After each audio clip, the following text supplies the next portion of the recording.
জাতীয় কবি কাজী নজরুল ইসলাম আমাদের জাতীয় কবি। যে সময় আমাদের পক্ষে, মুসলমানদের পক্ষে কলম ধরার লোক ছিল না, তখন তিনি আমাদের মুখ রক্ষা করেছেন। কথা বোঝেন না? তিনি রসুলের শানে যেসব কবিতা লিখেছেন, আল্লাহর শানে যেসব গান লিখেছেন, আল্লাহ যদি ইচ্ছে করেন এই কারণেই আল্লাহ তাআলা তাকে জান্নাত দিয়ে দিতে পারেন। কি সুন্দর গান তিনি রচনা করেছেন, আল্লাহ তার দোয়াও কবুল করেছেন। তিনি প্রার্থনার একটি গান বানিয়েছিলেন নিজের জন্য, মসজিদেরই পাশে আমার কবর দিও ভাই, যেন সকাল সন্ধে মুয়াজ্জিনের আজান শুনতে পাই।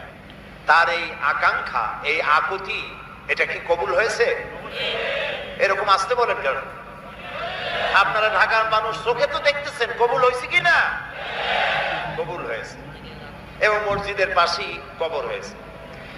মসজিদের আজান শোনার জন্য তিনি কবর চেয়েছেন মসজিদের পাশে।